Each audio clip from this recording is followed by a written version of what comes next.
It's a real pleasure to be with you here today, and to be here on an occasion when you are talking more seriously or consistently about your code of ethics. The Museums Association is renewing its code of ethics at a time when there is an increased attention to ethics in museums. Other museum professional organizations internationally are also looking closely at their ethics codes, and in some cases, providing more specific standards and guidance where it's considered necessary. Your new code takes on the challenge of clarifying museum ethics by focusing on 3 essential aspects of museum work: the museum's ultimate responsibility to the people that it serves, its obligations regarding collection stewardship, and its essential commitment to maintaining integrity so as to demonstrate that museums are worthy of the trust the public puts in them. At the same time that all of this activity is going on among museums, though, there also seems to be an intensified attention to museums in the media. And the articles, blog posts, and tweets are not necessarily about ethics code writing and standard setting. In fact, museums are increasingly called to task for activities that border on the unethical. This morning, I'm going to pose some questions about ethical dilemmas that museums face and share some brief thoughts with you about what we might do to bridge the gap between the public's understanding of museum ethics and our own. Articles like the Los Angeles Times reporter Christopher Knight's Museums' Disturbing Transformation, Relentless Commercialization raise questions about whether museums have lost their way, making decisions about their exhibitions and collections with an eye to potential financial gain and disregarding issues of intellectual integrity and conflict of interest. While Knight raises 1 or 2 instances where wrongdoing may have occurred and ethics codes may have been breached, many of his allegations are based upon incomplete information and show a lack of understanding of the basic ethical principles that undergird our work in museums. A number of similar articles demonstrate a confusion about ethics, and here I'm clearly talking about a lot of articles that have been written about the museums in the United States, but I think that the issues that they raise are relevant to us all. Something may be called unethical when in fact it's actually just a matter of personal preference or personal perspective. Was it unethical, for example, for the Jeu de Paume in Paris to display the photographer Alam Shibli's latest series, Death, which shows how Palestinian society preserves the memory of its martyrs, young men killed in battle with Israel? The images in this segment of the larger exhibition, Phantom Home, works of art themselves, depict how these young men are memorialized in homes and public spaces through photographs, posters, graves, and graffiti, and how these images constitute forms of resistance. After the exhibition opened, a number of Jewish organizations expressed their outrage. They claimed that the photographs in the series Death glorify the Palestinian suicide bombers, and they decried the use of the word martyr to describe the dead or imprisoned young people. They called for the exhibition to be closed, and to bolster their position, they organized public demonstrations in front of the museum. Was it unethical for the museum to display these photographs? Or was the public reacting to the actions and attitudes depicted in the photographs that offended some of them? In other words, were the exhibition's critics confusing their own opinions with ethics? And if so, how should a museum react? Consider the following situation. In anticipation of its 50th anniversary, a museum planned an exhibition celebrating its founder's vision. The exhibition would consist of objects from the museum's collections, as well as those from the private collection of one of the members of the museum's governing board, Mrs. X. The private collection, which had never before been seen by the public, would make up about a third of the exhibition. The exhibition opened to great fanfare and some critical acclaim. Shortly thereafter, however, a number of women made public allegations of sexual misconduct and rape against Mr. X, the husband of the museum trustee and co-owner of the collection on display. Articles in a widely circulated newspaper, a number of blog posts, and posts on social media accused the museum of unethical behavior by exhibiting the works of Mr. and Mrs. X. They demanded that the museum remove the artwork from the exhibition or indeed close the whole show because of these allegations. Would the museum's decision to maintain or remove the art from the exhibition be a matter of ethics? Does the allegedly unethical behavior of a donor, or in this case the husband of a donor, redound upon the museum? Is the art somehow tainted by the reputation of its owner? Such a situation is not unusual. Because museums operate for the public benefit, all of the ways that they generate money, and indeed all of the ways that they operate, are open to criticism.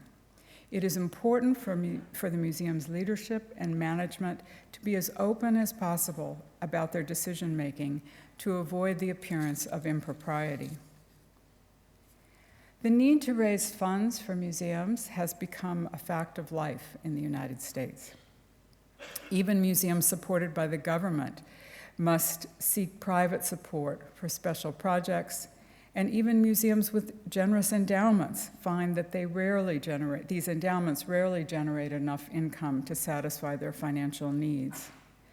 Thus, museums need to find it necessary to seek support from individuals, foundations, and corporations in order to mount their exhibitions, to develop special programs, and to maintain and expand their facilities.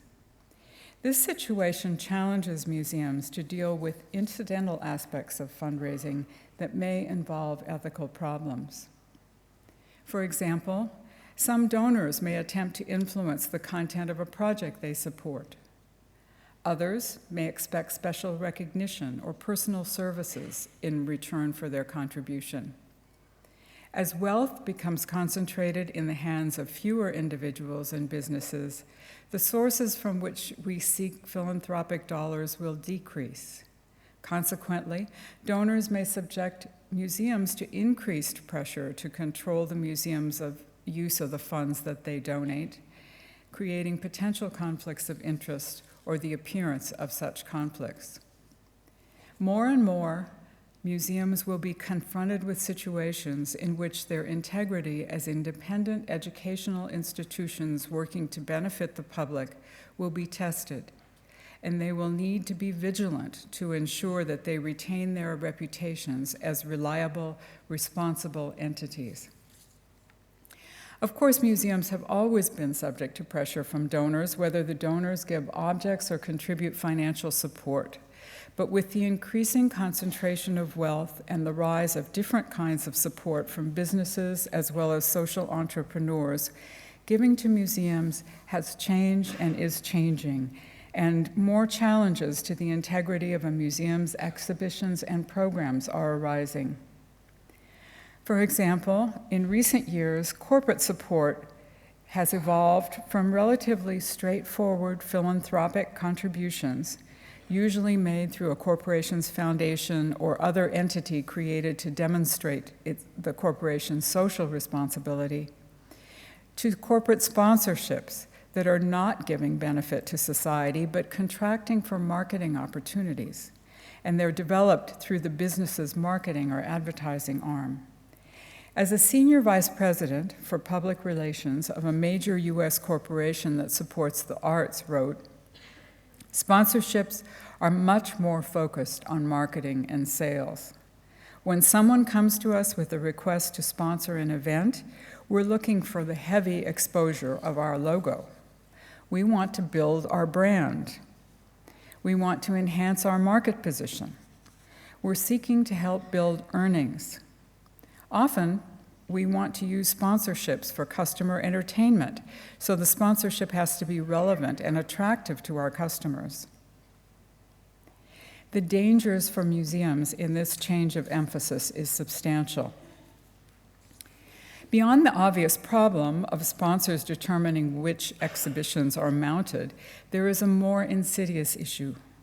More often, the pressure comes from within the museum itself, where curators know that if their exhibitions hope to see the light of day, their ideas must appeal to sponsors and to audiences that sponsors hope to reach. In effect, the choice of exhibitions is potentially governed by the marketplace.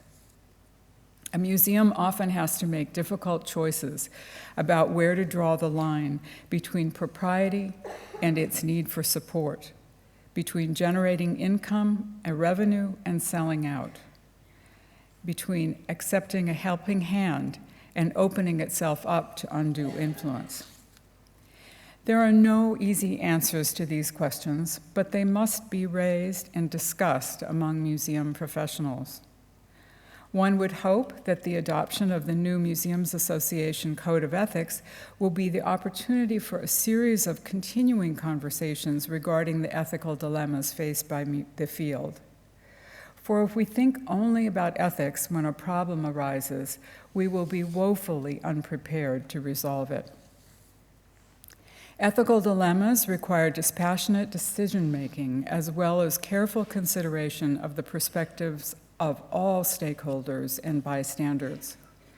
By creating opportunities for ongoing explorations of actual and typical scenarios that museums are likely to face, we can exercise our ability to resolve ethical dilemmas and perhaps even avert some. It's important for us to understand our codes of ethics and to think about decision-making concerning ethical dilemmas apart from the heat of a real situation. But it's also important for us to engage the public in discussions about what we do and why we do it. We need to demonstrate our worthiness for the confidence that they place in us. We need to trust the public to understand the ethical principles on which our work is based, and we need to be transparent about our decisions, particularly when there is a potential for the appearance of wrongdoing. We need to help the public make the distinction between ethical issues and merely practical, operational, or managerial ones. Sometimes these differences overlap, but even when they do, distinguishing between what is an ethical matter and what is a matter of sound or unsound business judgment is important in terms of the way a problem is handled. Some years ago, the Detroit Zoo became concerned about the welfare of its two Asian elephants, Winky and Wanda, who showed signs of suffering from being in captivity. In the wild, elephants typically roam 30 miles a day.